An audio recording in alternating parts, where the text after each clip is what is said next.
ہمارے YouTube channel Barelvi Saddam official کو ابھی سبسکرائب کریں اور بیل آئیکن دبانا نہ بھولیں۔ الحمد للمتوحد بجلالہ المتفرد وصلاته دوما على خير الخلق سرمدي والآل والأصحابهم مأواي عند شدائدي أما بعد فأعوذ بالله من الشيطان الرجيم بسم الله الرحمن الرحيم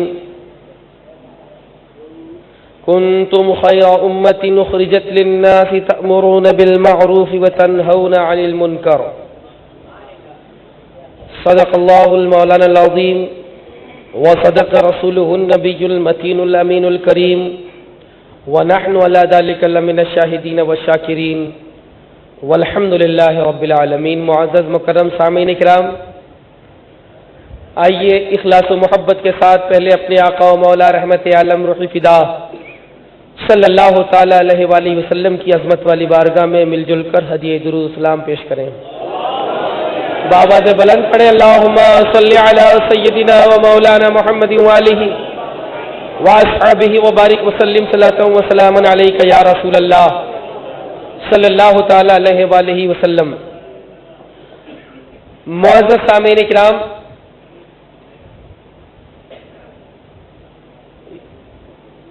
میں کوئی بہت بڑا نامور مقرر نہیں ہوں، لیکن یہ اعلی حضرت کے صدقے میں حق گوئی کی برکت ہے کہ آج حضور سراج ملت کے قدموں میں آ کر یہ موقع نصیب ہوا کہ اس بیدار مجمع میں میں آپ سے خطاب کرنا چاہ رہا ہوں۔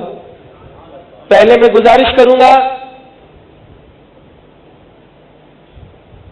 کہ میں جو بات اپنی کہنا چاہ رہا ہوں اس سلسلے میں مکمل آپ کو مطمئن کر دوں۔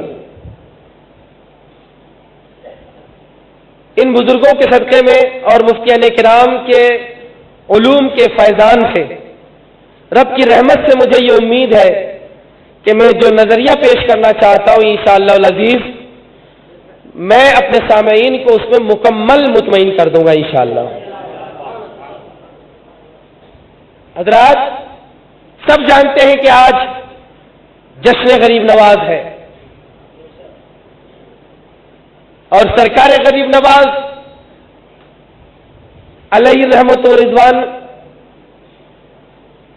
اسی لیے رسول اللہ کے حکم سے اس بھارت میں تشریف لائے کہ وہ رسول اللہ صلی اللہ علیہ وسلم کے دین کو پھیلانے کے لیے امر بالمعروف یعنی نیکیوں کا حکم دے اور نہی عن المنکر یعنی برائیوں سے روکے۔ ہر عالم دین کا یہ ذمہ ہوتا ہے کہ وہ نیکیوں کی دعوت دے اور برائیوں سے روکے۔ ہر ایک اچھی طرح جانتا ہے نیکی کی دعوت دینا آسان ہے لیکن برائی سے روکنا مشکل ہے۔ مسجد کا امام کبھی بیاج کے خلاف بولتا ہے، سود کے خلاف بولتا ہے تو مقتدیوں میں سے کوئی سمجھتا ہے کہ امام صاحب نے مجھ پر ہی وار کر دیا، یہ نہی عن المنکر ہے۔ کبھی مسجد کا امام ٹائٹ کپڑوں کے متعلق مقتدیوں کو کہے کہ یہ غلط ہے تو نوجوان کچھ لڑکے یہ سمجھتے ہیں کہ میری ہی طرف اشارہ ہے۔ اور کبھی کوئی صلح کلی موجود ہے اور اس کی صلح کلیت سے بچانے کے لیے اگر کوئی امام، کوئی عالم دین، کوئی مفتی، کوئی چراغ دین بچانے کی کوشش کرے تو وہ یہ سمجھتا ہے کہ میری دشمنی میں کہا جا رہا ہے، تو جو نہی عن المنکر کا فریضہ انجام دیتا ہے اکثر لوگ اس کے دشمن ہو جاتے ہیں۔ اور یاد رکھیے دین کی حفاظت جتنی امر بالمعروف سے ہوتی ہے اس سے کہیں زیادہ نہی عن المنکر سے ہوا کرتی ہے۔ نہی عن المنکر جو ہے یہ ایک ایسا کام ہے، یہ اللہ کی طرف سے ایک ایسا مقام و منصب ہے کہ رب تعالی جسے یہ توفیق دیتا ہے تو اس کے بارے میں اچھی طرح سمجھ لیجئے کہ یہ رب کا انتخاب ہے، رسول اللہ صلی اللہ علیہ وسلم کی پسند ہے، اللہ کا انتخاب، برائیوں سے روکنا۔ اور ہم دیکھتے ہیں کہ سرکار غریب نواز رحمت اللہ تعالی علیہ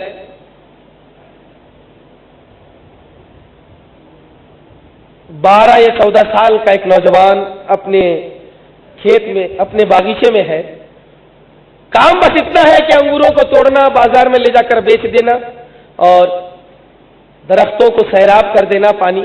اتفاق سے سب کو معلوم ہے اور آپ ایسی جگہ پر ہیں کہ الحمدللہ آپ سرکار غریب نواز خواجہ فخر ہندوستان خواجہ معین الدین چشتی حسن سنجری رحمت اللہ تعالی علیہ کے تعلق سے ہر مہینے کم از کم چھٹویں کو سنتے ہی رہتے ہیں۔ حضرت ابراہیم قندوزی جو شہر میں مشہور مجذوب تھے، تشریف لائے، کھلی کا ٹکڑا دیا، جھوٹی کھلی مجذوب کی انہوں نے چبائی اور ذہن کے اندر سے ساری دنیا کی محبت نکل گئی، آخرت کی اور اللہ رب العزت کی محبت ایسی سمائی کہ مدہوش ہو گئے، اور مدہوشی کے عالم میں فرماتے ہیں کہ میں نے عالم بالا کو ملاحظہ کر لیا۔ ماں کی خدمت میں آئے، عرض کی کہ ایسا ایسا میرے ساتھ معاملہ ہوا اور اب میرے دنیا سے دل اور طبیعت اچاٹ ہو گئی ہے، کیا کیا جائے؟ کہ باغ بیچ دو، پنچکی بیچ دو، صدقہ کر دو، خیرات کر دو، غربا اور مساکین میں تقسیم کر دو، پھر کیا کروں؟